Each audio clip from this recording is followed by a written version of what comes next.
And, they say, Mom, you got to look at the bigger picture. You can't, it's not tick for tack. It's not tick for tack.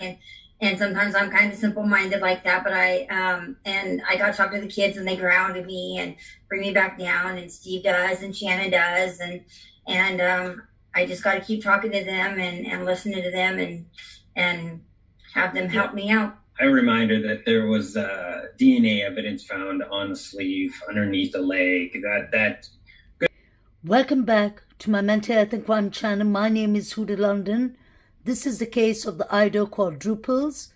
May the 4 victims rest in peace, condolence to the families, and may the correct justice be served. I would like you all to pay close attention to what Steve Goncalves said about the prosecutor, the courts having evidence, DNA evidence, in the leg or around the leg, and he said sleeve. Let's pay attention to this. But other people in the family have different mentality than that. And they say, Mom, you got to look at the bigger picture. You can't, it's not tick for tack. It's not tick for tack. And sometimes I'm kind of simple minded like that, but I got to talk to the kids and they grounded me and bring me back down. And Steve does, and Shannon does. And I just got to keep talking to them and listening to them and have them help me out. A reminder that there was DNA evidence found on the sleeve underneath the leg. Good luck. Steve said clearly that there was DNA evidence found on the sleeve and underneath the leg. This is the first time we have heard that. There was DNA evidence found on the sleeve and underneath the leg. Could it mean possibly that there was touch DNA found on the knife sheath, which was near Maddie's leg? That's not what he said. There's a lot of things in this case that we are not aware of. And Steve is always good in bringing out, dropping nuggets. So this one has to be serious DNA. Or does it mean that the DNA evidence found on the knife sheath was underneath Maddie or Kaylee's leg? But he said DNA was found on the sleeve and underneath the leg. Interesting. Reminder that there was DNA evidence found on the sleeve underneath the leg. Good luck. One piece of, progress that I was really happy to see is that they did officially update the timeline to reflect Kaylee and Maddie getting home at 1:56 a.m. I've been pushing that from the very beginning, and it was, a step in the right direction to see that was taken seriously and that was verified on their end as well. Why? Because I think for us, it's important that the families are being listened to. We have these kids' names, but I think it's important that law enforcement understands who they were as well. Because a name can only get you so much. It doesn't explain what they would have done, how they might have responded, conversations that they had with their loved ones. I think that's just as valuable in this case as any other piece of evidence. One of the points of speculation is that Kaylee had an ex-boyfriend. Phone logs show she made 7 calls to the ex that night. The police say it's a non-issue. What's your take? Yeah, I completely agree. I could not be any happier to see that they have cleared him. From the beginning, I knew that it wasn't him, and I'm happy that they're focusing their attention somewhere else now. From the beginning of this case, there was a very serious issue. The timelines were not correct. In the beginning, we were told that the timelines were between 3 to 4 a.m. When Brian Christopher Kohlberger got arrested, the timelines changed from 4 to 4:25.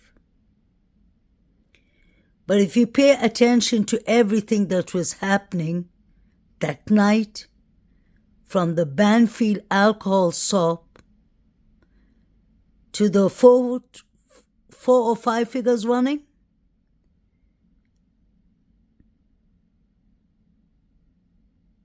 it was all between 3 to 4 a.m.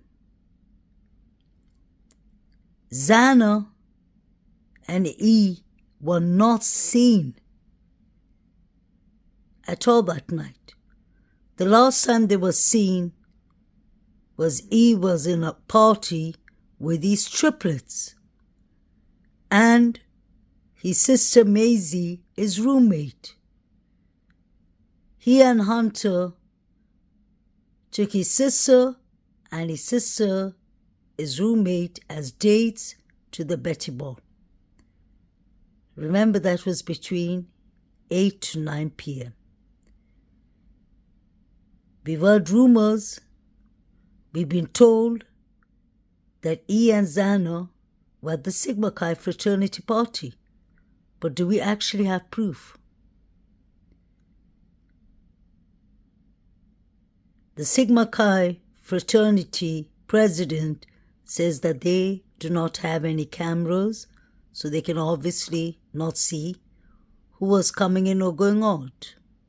We saw those 4 figures running towards the Sigma Chi fraternity direction. Everything was debunked. The figures running,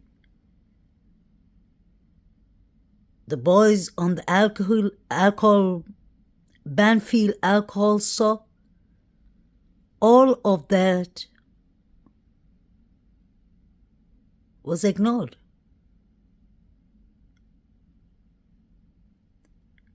We heard a female yelling, "Stop it, stop." That was at 2:54 a.m. And that cry came from the body cam of the undercover police at Banfield. 2:54 was when the female was yelling, "Stop it, stop." It sounded like it was from the direction of Kings Road. It could have been from Sigma Chi fraternity, but it sounded more like it was a bit outside.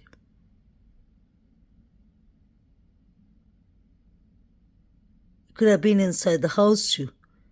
But I find it strange that a female was yelling, "Stop it, stop." And that was at 2:54 a.m. Let's not forget what happened 2 minutes before that. That was the last calls made to Jack D. I'm sure Alivira, Kaylee's sister, knows Jack D for many years. And she believes he's innocent. He could be innocent. But the injuries that was on his face, that I've showed you many times before, does not make sense. The girls were lost at the corner club with Jack D and aka Hoodie Guy, Adam, etc. They went barely 10 minutes and a 10 minutes walk to the grub truck. Besides that, they came home at 1:56 a.m. Jack D would have made it home by 1:30. The timestamp on the photo of Jack D in the corner club was actually 1:25 a.m. So give him 10 minutes to get home. wouldn't he have heard the 10 calls Maddie and Kaylee were calling? Or did they all go to voicemail? Or was somebody already in the house calling the girls from Jack D's phone? Allegedly. Possibly Jack D himself. He lives just 1 minute away. He drives a white Hyundai Elantra. He had a white truck. He sold one of his cars a week after the quadruples. Where was Jack D that night? And why are the Goncalves family defending him so much? They said that they checked his back. They made him take out his t-shirt to check if he had any scars or any injuries. But what they're forgetting is they did not see Jack D immediately. When he showed them the scars was way down the line. They could have healed. Besides that, he could have worn the outfit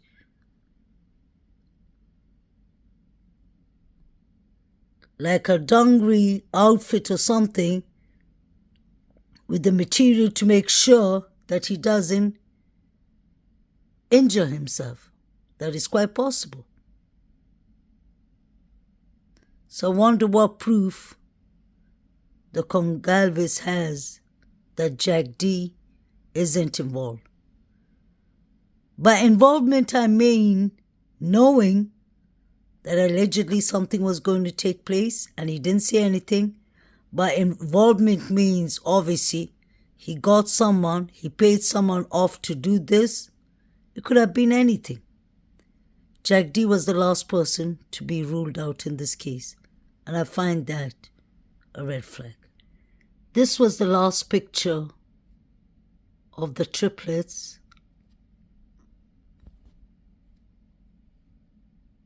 And it was between 8 to 9 p.m. when they attended the Betty's ball. So between 9 to 1:45, like the police are saying, nobody saw the couple.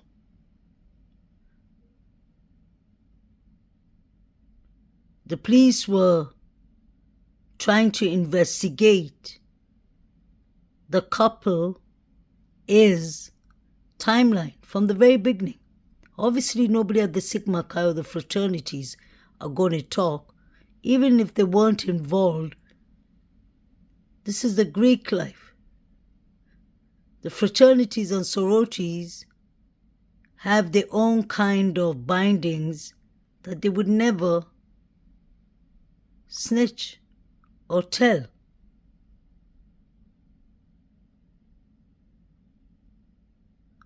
Isn't it strange that there wasn't even one picture taken of the couple, Xana and E, that night? This was the only picture. Let's not forget what E's mother said, and the triplets' mother, obviously. She said 2 a.m. is the hardest time for us all. And that was the time people were yelling, Xana, Xana, Xana. And they were yelling Ethan's name. And pay attention, that was between 2 to 2:15 at the grub truck. Could it be possible that something happened to Xana and E between 2 to 2:30? Because that would make sense with what the parents said. And that would make sense with what the coroner said. They all were pronounced unalived after 2 a.m. Obviously, the autopsy details would know more and show more. The last time they ate and everything has to count in the autopsy, and then they can try and get the correct timeline. But let's not forget the front door was left wide open. Was it to tamper with the timeline, the temperature of the bodies, allegedly, or something like that? None of these students came forth and even testified, I believe, when they saw E and Xana lost. This picture is so sad. Look at how happy all four of them are, especially the triplets. Hunter's laughing. E is smiling. His sister's laughing. It's sad that they did not see what was coming that night. I always believed that somebody was jealous of all four of them. There was a lot of jealousy, anger, possibly revenge. Many things were going on. E was a sportsman. E was a kind, loving person. He and Xana were a beautiful couple that had many friends and that could have easily upset some of the students who may have felt like he was drawing all the attention with the girls and with everyone else, allegedly.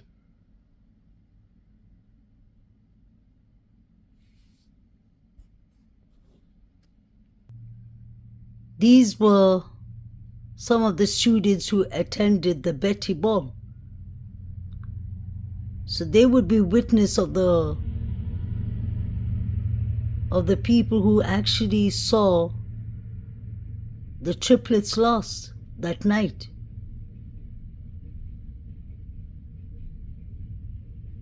This was the Betty Ball party too. So you have many people who attended the ball. Kappa Alpha Theta at the University of Idaho. It says 13th November at 7:17 p.m. I thought the ball started at 9 p.m. or did it end at 9 p.m.? So we have actually many witnesses here who could testify where he was and if they saw Xana around.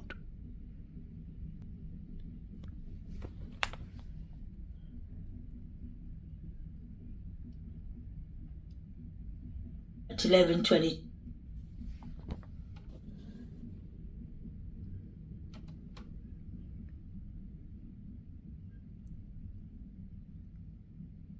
Xana's father said that she was at home that night. He said he spoke to his daughter at midnight and she said she was going to be chilling at home. Did Xana leave home? Could she have opened the door for E, for boyfriend, and then got attacked? Did something happen? Was this an inside job that the surviving roommates knew about? Were they told to leave the door unlocked so that people could come in? But let's not forget,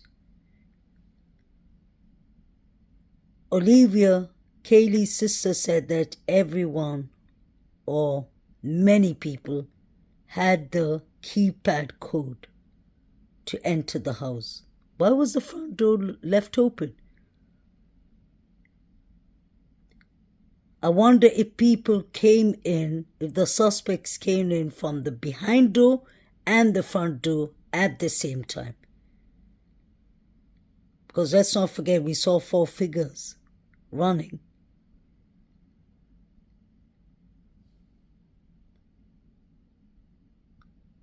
I hope the correct justice will be served. I believe there's more evidence that they have, definitely, of Brian Christopher Kohlberger. But I still stand for what I believe. I've always said that Brian Christopher Kohlberger, according to how deep I've dug in this case, I don't believe he's totally innocent. Either he has some involvement, allegedly, or either he did it.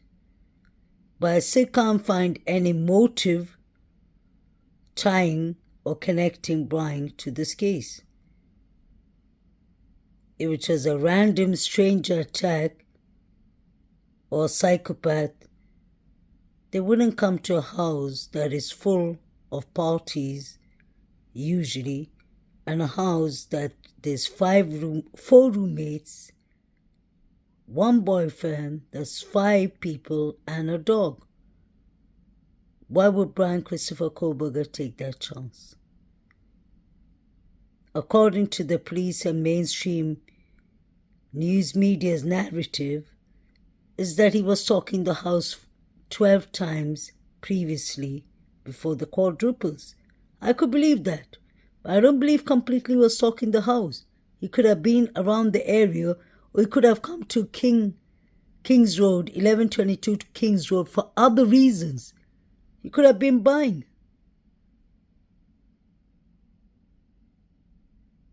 Food.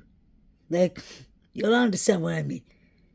Because it was known to be a party venue. Where are the 3 unidentified male DNAs? And why have they demolished the house? Why have they got rid of all the evidence? Why have they debunked everyone who allegedly could have had something to do with the quadruples? My first suspect would have been AKA Hoodie Guy, Jack Schwarter, because he clearly passed the threat. He said, you know they're going to get you for this, Maddie. And within a couple of Addies, Maddie, Xana, E, and Kaylee were gone. So the threat wasn't a threat. It was a promise. And he was ruled out. Please let me know what you think in the comment.